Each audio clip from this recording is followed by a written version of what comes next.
Maayan, you have the most unique name. Yeah, so it comes from Hebrew. My family is very Jewish. And I say very Jewish because I grew up Orthodox. There's 613 rules, and you got to follow each and every one of them.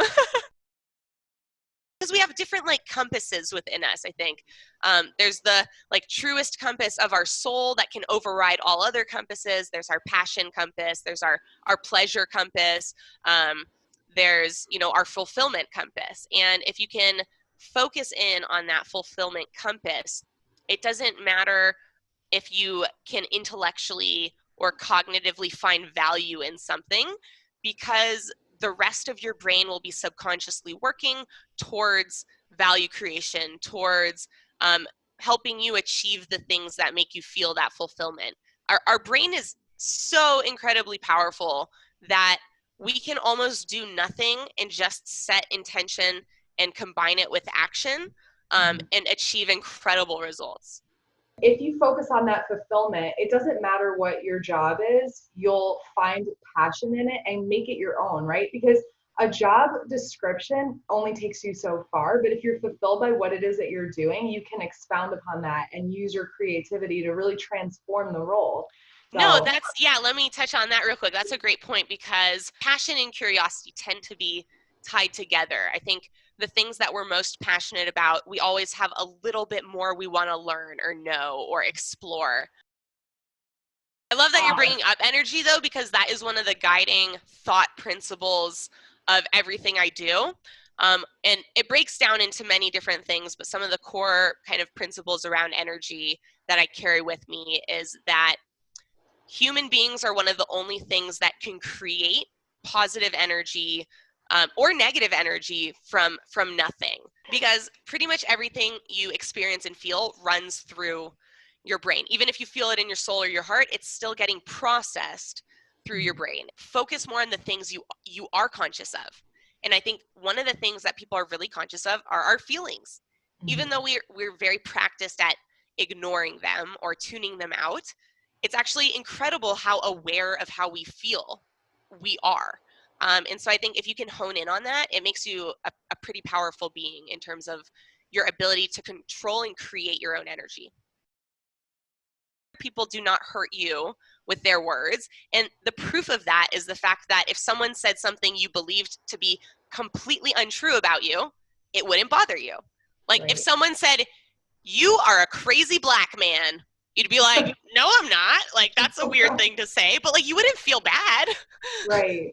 But if someone said, "Hey, your chin looks a little weird," and you already thought to any degree that about yourself, then you might feel bad. But they're not hurting you. You are hurting yourself by thinking or confirming those negative thoughts. Always something that's going to trigger the negative thought. So once you can figure out what that is and remove it from your life, your brain heals itself on its own. Like the positive thoughts come back because the negative thoughts need something to feed on. There is no machine inside you for negativity. There is only a machine for positive energy. So the negative energy needs things to draw energy from.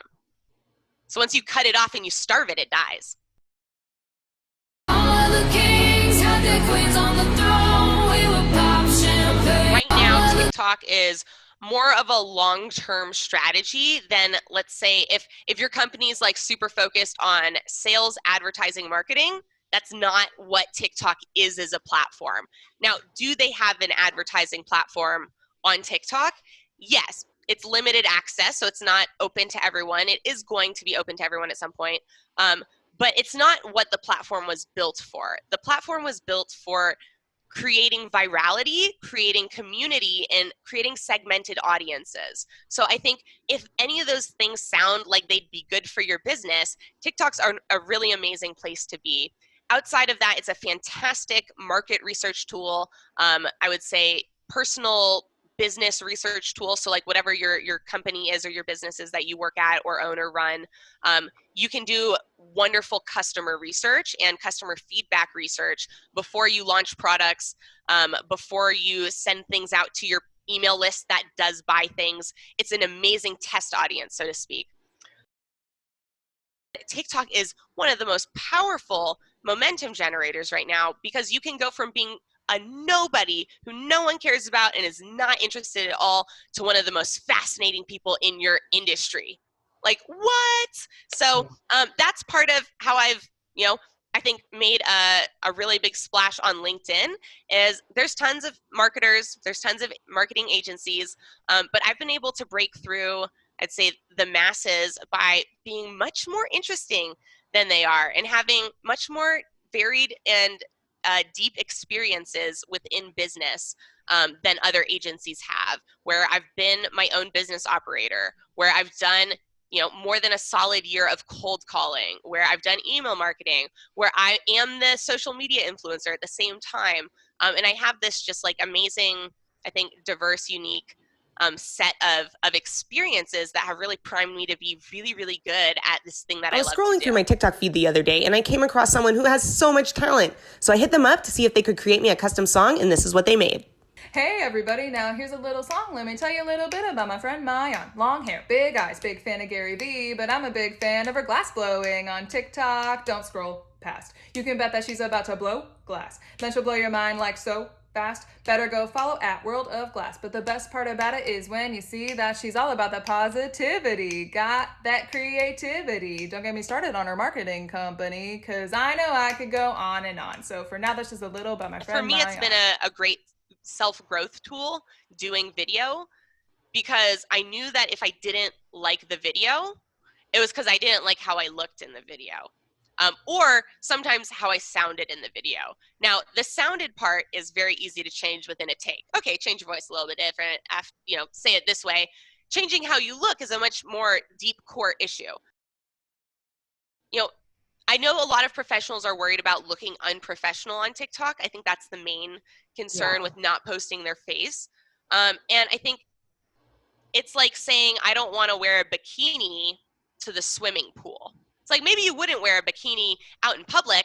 Totally get it. You don't want to be silly on LinkedIn or in real life. But TikTok is the pool in which you're supposed to wear the bikini, or in which you're supposed to at least have a bathing suit on. And people are showing up like in their suits to the swimming pool. And TikTok's the swimming pool, you guys. So it's really okay to say, I'm not this way all the time. What kind of person is one way all the time? That is not real. I am different when I'm at work than when I'm talking to 9-year-old children. I'm different when I'm hanging out with my pit bull than when I'm giving a speech to a group of people. Like, that's normal. That's normal human behavior. That's how human beings are. And I think a lot of people are like, that means you're fake if you're going to be one way here and a different way here. And we need to really like chop down on that. That's not fake. That's actually the truth of how human beings are. Fake is trying to be the same all the time. It's a quick switch from full mindfulness to complete autopilot.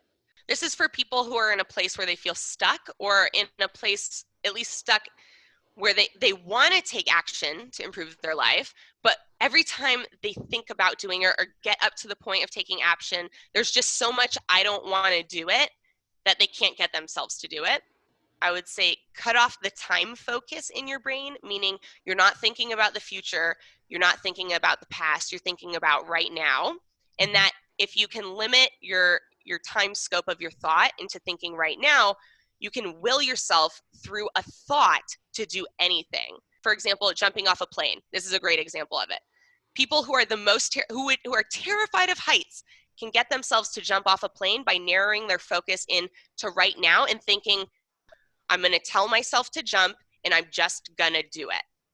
And then you go through that process. You think jump and your body reacts because you told yourself that you were going to do it.